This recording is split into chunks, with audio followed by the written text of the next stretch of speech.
Media మిత్రులకు ఉద్యమ జేబీంలు.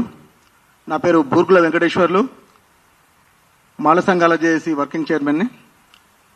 ఈరోజు ముఖ్యంగా ఈ ప్రెస్ మీట్ ఉద్దేశం ఏంటంటే, ఏదైతే తప్పుల తడకగా షమీం అఖ్తర్ గారు ఇచ్చిన రిపోర్ట్ ఏదైతే ఉందో ఎస్సీ వర్గీకరణ పైన, అది ఎంపరికల్ డేటా లేకుండా సుప్రీంకోర్టు గైడ్ లైన్స్ కు విరుద్ధంగా ఆ డేటాను తయారు చేయడం జరిగింది.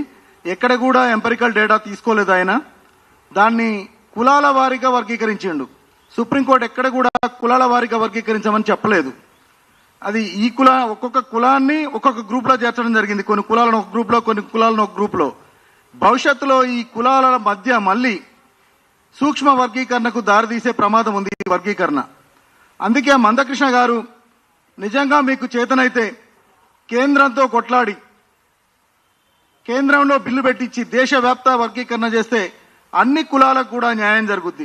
మీరు అక్కడ బీజేపీపై పోరాడకుండా ఇక్కడ కాంగ్రెస్ పార్టీ నోటిఫికేషన్లు ఇచ్చి నిరుద్యోగులను ఆదుకుందామని చూస్తుంటే, ఇక్కడ కాంగ్రెస్ ప్రభుత్వం పైన మీ పోరాటం కొనసాగిస్తూ నిరుద్యోగుల ఆశలు గల్లంతు చేయడానికి నోటిఫికేషన్లను, రిజల్ట్స్ ఇచ్చిన వాటిని కూడా ఆపమని మీరు ఇలా పోరాడుతున్నారంటే మీ విజ్ఞతకే వదిలేస్తున్నాం. అది ఆయన పక్కనున్న ఇలా విఠల్ గారు కానీ, ఇంకా ఆయన పృథ్వీ, ఇట్లాంటి మేధావులం అని చెప్పుకునేటోళ్ళు కూడా ఇలా తెలంగాణ నిరుద్యోగుల జీవితాలతో ఆటలాడుకునే ప్రయత్నం చేస్తున్నారు.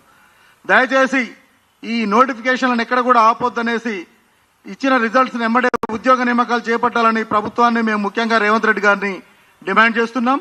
అంతేకాకుండా ఇవాళ ఏదైతే చట్టవిరుద్ధంగా ప్రవేశపెడుతున్నారో, ఇది సుమారు ఈ 17 తారీఖు నాడు వర్గీకరణ బిల్లు చర్చకు వస్తుందని అంటున్నారు. ఆ రోజున అవసరమైతే మేము రాష్ట్ర వ్యాప్తంగా నిరసనలు వ్యక్తం చేస్తాం. మాల ప్రజా సంఘాల జేఏసీ తరఫున అన్ని మాల సంఘాలు కూడా ఖచ్చితంగా మాల ఎమ్మెల్యేలు మేము అడ్డుకుంటారని, ఈ బిల్లును అసెంబ్లీలో దీనిపైన చర్చ చేసి దీంట్లో ఉన్న లోపాలను బహిర్గతం చేస్తారని మేము ఆశాభావం వ్యక్తం చేస్తున్నాం.